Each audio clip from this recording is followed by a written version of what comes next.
En 1993, Michael Jordan est au sommet de sa carrière lorsqu'il apprend que le corps sans vie de James Jordan, son père, est retrouvé dans un marécage en Caroline du Sud. Une histoire bouleversante. Depuis ses débuts en tant que joueur professionnel en 1984, Michael Jordan est vu comme une véritable légende du basketball. Si bien qu'il est aujourd'hui l'athlète le plus riche au monde, avec une fortune s'élevant à 1,7 milliard de dollars, soit 1,59 milliard d'euros, dépassant ainsi Magic Johnson, LeBron James, ou encore Shaquille O'Neal. Au-delà de son talent, celui que la plupart surnomment MJ a aussi impressionné par sa persévérance, mais également sa capacité à faire face à de terribles épreuves. Nous sommes en plein mois d'août 1993 quand Michael Jordan fait face à l'un des plus grands drames de sa vie. Le corps sans vie de James Jordan, son père, est retrouvé dans un marécage de Bennettsville, en Caroline du Sud.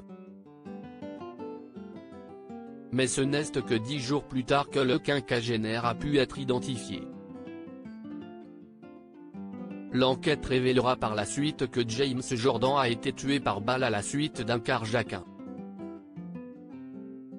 Michael Jordan, les meurtriers de son père ont été arrêtés et il n'a pas fallu beaucoup de temps aux forces de l'ordre pour trouver l'identité des meurtriers.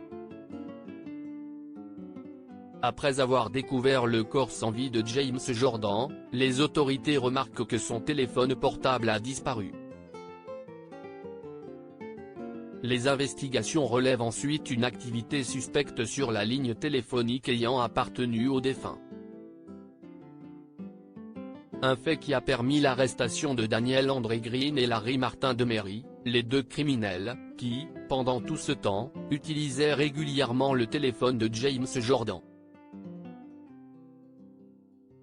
Au moment de leur arrestation, les individus portaient 2 bagues de vainqueur du championnat de NBA, un cadeau de Michael Jordan à son père. Un lot de preuves qui a permis à la défense de justifier leur implication dans l'homicide de James Jordan.